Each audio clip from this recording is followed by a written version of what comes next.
बिस्मिल्लाहिर्रहमानिर्रहीम अस्सलाम वालेकुम। आज हम लोगों ने 4.1 स्टार्ट करनी है नाइन्थ साइंस के लिए। तो उस लेक्चर के साथ आप लोगों के सामने मौजूद हूँ। ये दो क्वेश्चंस आप लोगों के स्मार्ट सिलेबस का हिस्सा हैं, प्लीज़ इसे अपने पास निशान लगा लीजिए। और इसके साथ साथ अगले पेज के ऊपर दूसरे क्वेश्चन में से ये दो क्वेश्चंस आप लोगों का हिस्सा है स्मार्ट सिलेबस का, पहला और तीसरा पार्ट, ठीक है। और उसके बाद दूसरे क्वेश्चन के अंदर पहला पार्ट, तीसरा पार्ट, चौथा, छठा, और चौथे क्वेश्चन के अंदर सेकंड पार्ट। उसके बाद पाँचवें में कोई नहीं है, छठे में ये एक पार्ट है, पाँचवा पार्ट, ठीक है। अगर हम लोग फिज़िकली क्लासेस ले रहे होते तो टेंथ आर्ट्स की 1.1 के साथ मैं आप लोगों को इसमें से काफ़ी सारे क्वेश्चंस करा पाता, मुझे अलग से करवाने की ज़रूरत ना पड़ती। अभी भी मैं वो लेक्चर आप लोगों को कोट कर सकता हूँ कि वो वाला लेक्चर ले लीजिए, लेकिन मेरे ख्याल से उस तरीके से आप लोगों को इतना अच्छा समझ नहीं आएगा। तो अब वक्त भी है तो चले ठीक है, मैं आप लोगों के क्वेश्चंस के लिहाज से अलग से लेक्चर रिकॉर्ड कर देता हूँ। पहले क्वेश्चन में आपने सिर्फ ये बताना है कि whether the following algebraic expressions are polynomial और नॉट। उर्दू में अगर पढ़ूँ तो हमने ये बताना है कि जो दिए गए ये जुमले हैं, ये अलजबरी जुमले जो हैं, ये कसीर रकमी है या नहीं, ठीक है। इसमें से हमने सिर्फ ये दो क्वेश्चंस देखने हैं, इनमें बताना है कि ये कसीर रकमी है या नहीं, दूसरा पार्ट और चौथा पार्ट, ठीक है। तो यहाँ आपने एक से दो बातें याद रखनी है कसीर रकमी होने या ना होने के लिए, ठीक है। याद रखिएगा, पोलिनोमियल या कसीर रकमी वो होगी जिसमें x की पावर, सिंपल पहली बात सबसे, कि माइनस में ना हो, यानी डिवीजन के नीचे आपके पास x नहीं होना चाहिए। जैसे इस सवाल में ये डिवीजन के नीचे x है, ऐसे आपके पास नहीं होना चाहिए, ठीक है। अच्छा, अब हमने तो ये दो पार्ट्स देखने हैं, दूसरा और चौथा, ठीक है। चौथे पार्ट में तो डिवीजन के नीचे x आ रहा है, इसका मतलब ये है कि this is not a polynomial, ये एक कसीर रकमी नहीं है, ठीक है। इसी तरह दूसरे पार्ट के अंदर आपको ये देखना है, ये जो स्क्वायर रूट आ रहा है उसकी वजह से भी ये कसीर रकमी नहीं है। तो बेसिकली ना दूसरी रकम आपकी कसीर रकमी है, क्योंकि x into x square root जो है उसकी जो पावर है वो एक सही अदद नहीं है। पोलिनोमियल ना होने की वजह ये है कि जो ये नंबर है इसकी जो पावर है, कुव्वत है, वो आपका एक इंटीजर नहीं है। इंटीजर यानी z जो आपका नंबर्स का सेट है वो नहीं है। इसी तरह चौथे पार्ट में भी x डिवीजन के नीचे आ रहा है, तो इसका भी मतलब ये है कि ये एक कसीर रकमी यानी पोलिनोमियल नहीं है, this is not a polynomial as well, ठीक है। तो आपकी दोनों पोलिनोमियल्स नहीं हैं जो आपके स्मार्ट सिलेबस का हिस्सा है। अब यहाँ ये दूसरा पार्ट और ये चौथा पार्ट, दूसरे पार्ट में वो ये पूछ रहा है कि आपने ये बताना है कि जो फॉलोइंग एक्सप्रेशंस हैं वो रैशनल एक्सप्रेशन है या नहीं। यानी अगर उर्दू में बोलूँ तो आपने ये बताना है कि दिए गए जुमले नातिक जुमले हैं या नहीं, ठीक है। तो अब यहाँ पर आपने नातिक और गैर नातिक यानी रैशनल और इर्रेशनल, ठीक है, इनमें फ़र्क करना है। आपने पहला और तीसरा पार्ट देखना है और उसमें से बताना है कि वो नातिक है या नहीं, ठीक है। तो जो पहला पार्ट है उसकी रकम पढ़ रहा हूँ, तीन, पहले उर्दू में पढ़ लेता हूँ। 3 ज़रब x का जज़र तकसीम 3 ज़रब x का जज़र जमा 5, जो जमा 5 है वो जज़र के बाहर लिखा हुआ है, ठीक है। तो बेसिकली दोबारा से पढ़ो, अब इंग्लिश में पढ़ो, 3 into x square root divided by 3 into x square root plus 5, ठीक है। ये तो हो गया तीसरा, सॉरी पहला क्वेश्चन। दूसरा जो पार्ट है आपके स्मार्ट सिलेबस का वो बेसिकली थर्ड पार्ट है, x square plus 6x plus 9 divided by x square minus 9, ठीक है। यहाँ पर देखिए आपने ये बात जहन में रखनी है कि अगर आपके ऊपर वाली या नीचे वाली रकम में जज़र का निशान आ रहा है, ठीक है, अगर न्यूमिनेटर में या डिनोमिनेटर में आपके स्क्वायर रूट का साइन आ रहा है, ठीक है, तो वो रैशनल एक्सप्रेशन नहीं होगी, नातिक जुमला नहीं होगा। जबकि यहाँ दोनों तरफ पॉजिटिव पावर्स हैं, ऊपर भी और नीचे भी, तो ये जो जुमला है ये एक नातिक जुमला होगा, यानी रैशनल जुमला होगा, ठीक है। इसकी रीज़न ये है कि ना ये एक पोलिनोमियल है कसीर रकमी है, ना ये एक पोलिनोमियल है कसीर रकमी है स्क्वायर रूट आने की वजह से। जबकि ये भी एक पोलिनोमियल है, ठीक है, x square plus 6x plus 9, और नीचे वाली एक्स स्क्वायर माइनस 9 भी आपकी एक पोलिनोमियल है यानी कसीर रकमी है। इस वजह से ये दोनों जो है पोलिनोमियल्स होने की वजह से ये वाला एक नातिक जुमला है, रैशनल है ये, और ये वाला इर्रेशनल है, रैशनल नहीं है बेसिकली, ठीक है। उसके बाद आपका तीसरा सवाल जो है वो हल होने वाला है। तीसरे सवाल में वो ये कह रहा है कि आपने reduce the following rational expressions to the lowest form. आपने इन तीनों इन तीसरे क्वेश्चन के अंदर जो पार्ट्स हैं इनको आपने सॉल्व करना है, उसे एक छोटी पावर में लिखना है, ठीक है। तो ये मैंने आप लोगों के सामने क्वेश्चन लिखना शुरू कर दिया। तीसरे क्वेश्चन का पहला part 120 x square y cube z की पावर 5 और divided by 30x³ y z square. ठीक है, तो यहाँ जहन में रखिए कि आप लोगों के पास ऊपर नीचे नंबर्स हैं, वो तो सिंपल अगले स्टेप में जब आप लिखेंगे ऊपर 120 है और नीचे 30 है, बल्कि यहाँ नहीं तकरीबन यहाँ बनेगा, तो 31 ज़ा 30, 34 और 120 ये तो सिंपली क्रॉस हो जाएगा। ठीक है, जबकि x की वैल्यू ऊपर भी है और नीचे भी है, तो ऊपर पावर 2 थी, नीचे पावर 3 थी, तो नीचे से 3 ऊपर आकर माइनस हो गया। जब भी दो वैल्यूज़ डिवाइड हो रही हों और उनकी बेस सेम हो तो हम पावर को सब्ट्रैक्ट कर देते हैं, यानी नीचे से ऊपर या ऊपर से नीचे जिसको शिफ्ट करते हैं उसकी पावर का साइन चेंज कर देते हैं। इसी तरह y की पावर 3 थी, नीचे वाले y की पावर 1 है तो वो ऊपर जाकर -1 हो जाएगा। z की पावर 5 है, नीचे वाले z की पावर 2 है तो वो ऊपर जाकर -2 हो गया।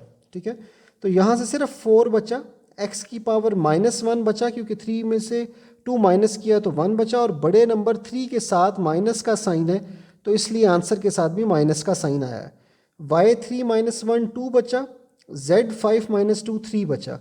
आंसर में हमने पावर पॉजिटिव में लिखनी है तो y² और z³ ऊपर ही है, x पावर -1 को आप डिवीजन के नीचे ले जाएं ताकि नीचे जाकर आपकी पावर जो है वो प्लस में हो जाएगी। जैसे नीचे से ऊपर शिफ्ट करते हुए आपने पावर का साइन बदला था, तो इसी तरह ऊपर से नीचे किया, ऊपर x पावर -1 थी तो उसे नीचे ले जाकर आपने x पावर +1 कर दिया। ठीक है, इसके साथ आपके पास तीसरा क्वेश्चन है जो आप लोगों के स्मार्ट सिलेबस का हिस्सा है। तीसरा क्वेश्चन मैं वो लिख रहा हूँ। तीसरा क्वेश्चन है x + y whole square -4xy divided by x - y whole square. ठीक है, यहाँ पर जो आपके ये क्वेश्चन है इसके अंदर कुछ फार्मूलाज अप्लाई होंगे, वो मैं यहाँ लिख रहा हूँ। एक फार्मूला अप्लाई होगा a + b होल स्क्वायर और एक फार्मूला अप्लाई होगा a - b whole square. a + b whole square जो है वो a² + b² + 2ab के इक्वल होता है, और a² + b² - 2ab के इक्वल होता है a - b का होल स्क्वायर।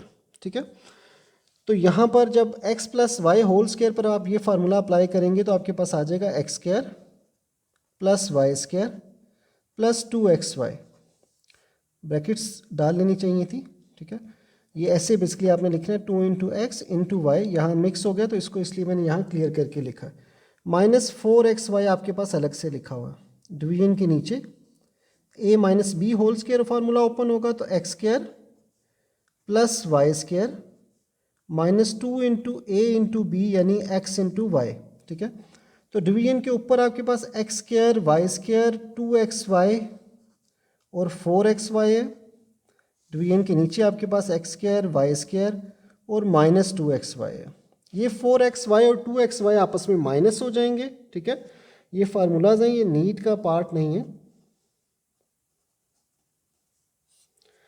ये 2xy 4xy आपस में प्लस माइनस साइंस के साथ हैं, बेसिस सेम है, इधर भी xy है और इधर भी xy है। ठीक है, तो आप अददी सर यानी कोफिशिएंट्स को माइनस करोगे क्योंकि इधर प्लस है और इधर माइनस है, तो माइनस करोगे तो 4 में से 2 जाएगा तो बाकी 2xy बचेगा, और बड़े नंबर का साइन माइनस का जो साइन है वो आपके अगले स्टेप में आंसर के साथ यानी 2xy बनकर आएगा माइनस के साथ। ठीक है, तो आपके पास ऊपर जो रकम बचेगी वो होगी x² + y² -2xy, और नीचे जो रकम होगी वो बचेगी x² + y² -2xy। नीचे वाली रकम पे तो कोई फ़र्क नहीं पड़ा। अब देखिए ऊपर और नीचे बिल्कुल सेम रकम, क्रॉस हो गया, 1 बच गया जो आपका इस क्वेश्चन का आंसर आ जाएगा। ठीक है, तो अब अगर हम अगले क्वेश्चन पर चलें, चौथा पार्ट इस एक्सरसाइज इस क्वेश्चन का, क्वेश्चन नंबर 3 का चौथा पार्ट, उसको अगर मैं यहाँ पर लिखूँ आपके लिए, तो देखिए चौथे पार्ट के अंदर आपके पास वैल्यू है ऊपर लिखी हुई x³ - y³ और आगे x² - 2xy + y², और डिवीजन के नीचे आपके पास लिखा हुआ है x - y × x² + xy + y²। ठीक है, यहाँ पर जहन में रखें कि आप लोगों के पास यहाँ मल्टीपल फार्मूलाज अप्लाई हो रहे हैं। मैंने पिछले सफ़े पर कुछ फार्मूलाज लिखे, कुछ फार्मूलाज मैं यहाँ लिख रहा हूँ, तो इन्हें प्लीज़ अपने पास एक जगह पर राइट डाउन कर लीजिएगा ताकि आप लोगों को बाद में बार बार ढूंढना ना पड़े। तो आपको एक ही जगह से फार्मूलाज मिल जाएँ। A cube plus B cube का मैंने फार्मूला लिखा है, A cube minus B cube का मैं फार्मूला लिख रहा हूँ, A minus B into A square plus B square plus A B.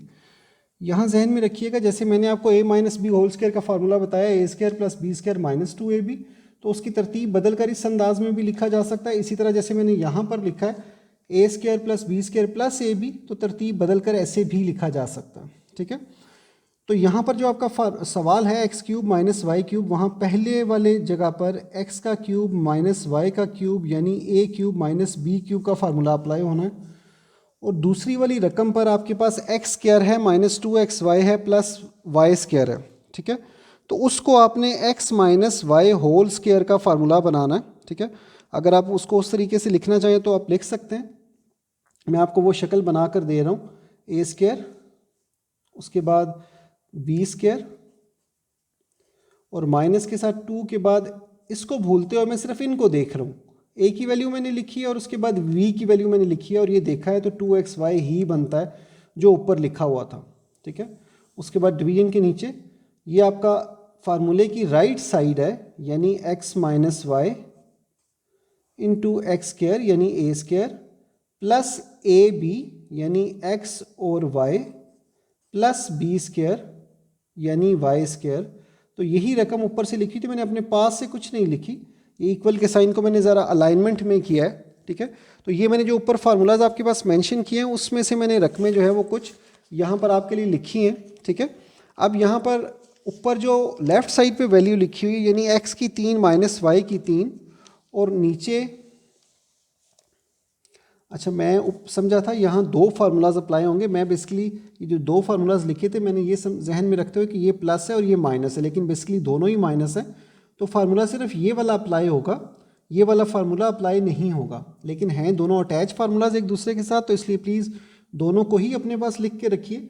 तो अलबत्ता अब आपको ये पता चलेगा, मुझे देख के ये पता चल चुका है कि ये वैल्यू एक्सपेंड नहीं करनी या इसको क्लोज नहीं करना। अगर इसको क्लोज करना है तो इसको एक्सपेंड नहीं करना, अगर इसको एक्सपेंड करना है तो इसको क्लोज नहीं करना, यानी इसको इस शक्ल में लिखने की ज़रूरत नहीं है या इसको इस शक्ल में लिखने की ज़रूरत नहीं है। उसकी वजह यह है कि जब हम इसको इस शक्ल में लिखेंगे तभी ये इसके साथ क्रॉस होगा, सेम नज़र आएगा तो हम काटेंगे। ठीक है, मैं बात ख़त्म करके सवाल को लिख लेता हूँ। इसको हमने कुछ भी नहीं करना था, इसको ऐसे लिखने की ज़रूरत नहीं थी, ये ऐसे ही लिखा रहता। और नीचे अब आपके पास जो फॉर्म पूरी हासिल हो चुकी है, ठीक है, ये वाली, इसको आपने x cube minus y cube में बदल दिया। ज़रा गौर से देखिए ये वाली चीज़, हमने लेफ़्ट साइड तो ये लिखी है x cube minus y cube. ठीक है, राइट साइड पर यहाँ ए माइनस बी है तो आपके पास एक्स माइनस वाई है, वहाँ ए स्क्वायर है तो यहाँ एक्स स्क्वायर है, वहाँ बी स्क्वायर है तो यहाँ वाई स्क्वायर है, वहाँ ए बी है तो यहाँ एक्स वाई है। ठीक है, तो ये बेसिकली आपने इसको क्लोज कर लिया है। तो अब देखिए सेम वैल्यू ये ऊपर नीचे पूरी की पूरी वैल्यू क्रॉस हो गई। अगर मैंने इसको ओपन कर लिया होता और इसको क्लोज, तो फिर वो दोबारा से अजीब सी वैल्यूज़ लगना शुरू हो जाती हैं जैसे ऊपर लग रही थी। ठीक है, तो फार्मूला ये दोनों अप्लाई नहीं हुए, सिर्फ ये फार्मूला अप्लाई हुआ, लेकिन याद आपने ये दोनों एट द सेम टाइम करने हैं क्योंकि वो एक जैसे हैं। अच्छा, इसको जब हम क्लोज करेंगे, इसके लिए जो फार्मूला अप्लाई हो रहा है वो मैंने पिछले सफ़े पर लिखा था, A square plus B square minus 2ab is equal to A minus B whole square. ये तो पूरा के पूरा क्रॉस हो गया, ये x minus y whole square जो है आपका वो आंसर की शक्ल में बच जाएगा। ठीक है, तो ये आपके इस सवाल का फाइनल आंसर है x minus y whole square. आज के लिए आखिरी क्वेश्चन अभी, उसके साथ हमारे पहले 3 क्वेश्चंस पूरे हो जाएंगे। ठीक है, ये पहले 3 सवाल हमारे यहाँ तक पूरे हो जाएंगे। मैं अभी ये आखिरी क्वेश्चन आज के लिए करने लगा हूँ, छठा क्वेश्चन, छठा पार्ट बेसिकली थर्ड क्वेश्चन का, वो है x square minus 4x plus 4 divided by 2x square minus 8। इसको हल करने के लिए मुझे अभी जहन में नहीं है, मैंने आप लोगों को सॉल्व नहीं करवाया, किसी और क्लास के लिए मैंने एक लेक्चर रिकॉर्ड किया है, मैं आप लोगों को बता दूंगा। मुझे अगर जहन में रहा, भूला ना, तो इंशाल्लाह कल वाले लेक्चर में मैं आप लोगों को बता दूंगा कि इस क्वेश्चन को एक और अंदाज में हल कर सकते हैं। वो अंदाज़ एक्चुअली आपकी बुक में जगह जगह इस्तेमाल होगा, वरना मैं वो ना बताता। तो मैं वो आपका लेक्चर कोट कर दूंगा, कोशिश करूंगा इस वीडियो में भी कोट कर दूं। ठीक है, और अगली वीडियो में तो लाजमी कोड कर दूंगा अगर मैं भूला ना तो अभी, लेकिन इस सवाल को मैं एक डिफरेंट तरीके से करवाने लगा हूँ, क्योंकि अगर मैं अब उस तरीके की तरफ चला जाऊँगा तो आपका ये जो लेक्चर है वो बहुत ज़्यादा लंबा हो जाएगा, जैसे हमारा 3.4 का लेक्चर बहुत लंबा हो गया था। तो बेसिकली ये ऊपर जो लिखा हुआ वो लिखा हुआ है ए का स्क्वायर यानी एक्स का स्क्वायर प्लस बी का स्क्वायर यानी 2 का स्क्वायर होता है 4। मैं इसको अब भूल रहा हूँ, मैं ये भूल रहा हूँ कि ये 4x लिखा। मैं अपनी तरतीब के मुताबिक 2ab वाला फार्मूला पूरा करते हुए यहाँ a की वैल्यू और यहाँ b की वैल्यू लिखकर अब चेक करता हूँ कि क्या 2 2 ज़ार 4x बराबर बनता है या नहीं। तो हाँ जी, ये उसके बराबर बनता है। इसी तरह नीचे आपके पास 2 कॉमन आता है, 2 कॉमन आता है तो बाकी बचता है यहाँ पर 2 कॉमन निकलने के बाद एक्स स्क्वायर और -2 4 ज़ार 8। कॉमन लिया ही 2 इसलिए था क्योंकि 2 दोनों को डिवाइड कर रहा था, 2 को भी और 8 को भी, तो इसलिए आपने 2 कॉमन लिया था। ठीक है, अब यहाँ ऊपर तो simple A square plus B square -2ab वाले फार्मूले के तहत a माइनस बी, यहाँ b की वैल्यू 2 है, होल स्क्वायर ये बंद हो जाएगा। ठीक है, लेकिन डिवीजन के नीचे आपके पास फिर फार्मूला बन रहा है, फिर फार्मूला बन रहा है A square minus B square. देखिए ए स्क्वायर यानी एक्स स्क्वायर होता है और 2 का स्क्वायर 4 होता है। तो ऊपर फिलहाल हम कुछ नहीं कर रहे, उसे हम वैसे ही लिख रहे हैं x माइनस 2 होल स्क्वायर, लेकिन नीचे 2 into A plus B into A minus B, formula A square minus B square, मैं सॉरी ये फार्मूला शायद पीछे नहीं लिखा तो इसलिए मैं यहाँ ऊपर लिख देता हूँ, A square minus B square is equal to A plus B into A minus B. ये अलजबरा का फार्मूला है आप लोगों के लिए। आज मेरे ख्याल से 6 फार्मूलाज मैंने लिखे हैं, तो ये आप लोगों ने ज़ुबानी याद रखने, अगले लेक्चर्स में भी ये काम आते रहेंगे। अब देखिए ये मैंने ओपन कर लिया, ए स्क्वायर माइनस बी स्क्वायर को ए प्लस बी ए माइनस बी। ठीक है, तो यहाँ पर अब x माइनस 2 नीचे एक पावर है, ऊपर 2 पावर्स हैं, तो 2 पावर में से एक पावर कट जाएगी तो बाकी एक पावर बच जाएगी। तो डिवीजन के ऊपर आपके पास आ जाएगा x माइनस 2 एक दफ़ा, और नीचे 2 भी है और साथ में x प्लस 2 भी है। ये आपके इस छठे पार्ट का आंसर हो जाएगा। हर क्वेश्चन में थोड़ा थोड़ा डिफरेंस था, इस वजह से मुझे आपको सारे क्वेश्चंस करवाने पड़े हैं। पहले 3 क्वेश्चंस हमारे पूरे हो गए, चौथा क्वेश्चन एक पार्ट है और छठा क्वेश्चन एक पार्ट है। तो ये 2 क्वेश्चंस इंशाल्लाह हम लोग अगले लेक्चर में ख़त्म करेंगे और उसके साथ हमारी ये एक्सरसाइज ख़त्म हो जाएगी। आप लोग आराम से ये क्वेश्चन नोट कर सकते हैं। अगर कहीं पर मैंने तेज़ी में सफ़ा जल्दी पलट दिया, आप लोगों को लिखने का टाइम नहीं मिला, तो बड़ी आसान सी अप्रोच है कि आप अपनी वीडियो को वहाँ पर पॉज कीजिए। पॉज करने के बाद आराम से आप उस वीडियो को देखकर तो अपने पास चीज़ों को नोट कर सकते हैं। प्लीज़ साथ साथ काम कीजिए, मिस मत कीजिएगा लेक्चर को। यहाँ ऊपर मैं अब वो लेक्चर का लिंक दे दूँगा इस जगह पर, ठीक है, बिल्कुल वीडियो के एंड में, ताकि आप लोग वो फैक्टराइजेशन तज्ज़ी करने का जो तरीका है, ठीक है, फैक्टराइजेशन या तज्ज़ी करने का तरीका है 2 दर्जी मसावात क्वाड्रेटिक इक्वेशन को, इस किस्म की 2 दर्जी मसावात क्वाड्रेटिक इक्वेशन को जो हल करने का तरीका है, इस लेक्चर के बाद वो लेक्चर लाजमी देख लीजिएगा, क्योंकि उसमें मैंने तफसील से एक्सप्लेन किया है कि इस तरह की इक्वेशन को आप कैसे हल करते हैं। याद रखिएगा, जब अगली दफ़ा इस तरह की वैल्यू होगी और इस तरह सॉल्व नहीं हो सकेगी तो वहाँ हमें दूसरा तरीका अप्लाई करना पड़ेगा। वो तरीका ऊपर जो लेक्चर का लिंक आया है उससे आप लोगों ने देख लेना है। उसे क्वाड्रेटिक इक्वेशन को हल करने का तरीका है बाय फैक्टराइजेशन, 2 दर्जी मसावात को हल करने का तरीका है बज़रिया तज्ज़ी, ठीक है। तो वो आप लोगों ने देख लेना है और उसे क्लियर कर लीजिएगा प्लीज़। कोई क्वेश्चन हो इस लेक्चर में, उस लेक्चर में, वो प्लीज़ मेरे से पूछिएगा। अपना होमवर्क लिख के मेरे से शेयर कीजिए। कुछ समझ ना आए तो वो मेरे से पूछिए। मैं आप लोगों को यही सजेस्ट करूँगा कि ये रकम लिखकर जो क्वेश्चन ऊपर, जो तरीकाकार ऊपर वाले लेक्चर में लिंक में आप लोगों को मिलेगा, उस तरीकाकार के मुताबिक इसको सॉल्व कीजिए और इसको हल करके इसको भी अपने तौर पर होमवर्क के तौर पे मुझे सबमिट कीजिए। मैं आप लोगों का काम ताकि चेक कर सकूं। प्लीज़ लेक्चर को सीरियसली अटेंड कीजिए, अपने होमवर्क और क्लास वर्क को मुकम्मल कीजिए, सो दैट आप लोगों को कोई इशू ना आए टाइम ज़ाया होने के लिहाज से। स्पेशली ये जहन में रखिएगा कि आप लोग 8 से 9th में आए हैं, तो आप लोगों के लिए ये साल ज़्यादा इम्पोर्टेंट है। आप लोगों को ज़्यादा ध्यान देना है। पिछली दफ़ा भी आप लोगों को कोरोना की वजह से पेपर्स में पास कर दिया गया, तो उस वजह से आप लोगों को पेपर्स का एक्सपीरियंस नहीं हासिल हो सका। तो इस दफ़ा अगर आप लोगों को पेपर्स में बैठना पड़ा तो पहले नंबर पे तो वही चीज़ आप लोगों के लिए एक मिशन होगा। तो इसलिए अगर आप लोगों ने मेहनत कम की होगी तो वो मिशन आप लोगों के लिए बड़ा मुश्किल हो जाएगा। तो बराए मेहरबानी दोनों लेक्चर्स लीजिए, दोनों का काम पूरा कीजिए। इस क्वेश्चन को, इस रकम को उस ऊपर वाले लेक्चर में जो लिंक, ऊपर वाले लिंक में जो लेक्चर आया है उस तरीक़ाकार के मुताबिक, फैक्टराइजेशन तज्ज़ीह के तरीक़ाकार के मुताबिक ज़रूर सॉल्व कीजिए। अभी के लिए इतना ही फ़िलहाल मैं अल्लाह हाफ़िज़ कहूँगा। कुछ हुआ सवाल तो मेरे से ज़रूर पूछिएगा और अपना ध्यान रखिएगा। अल्लाह हाफ़िज़।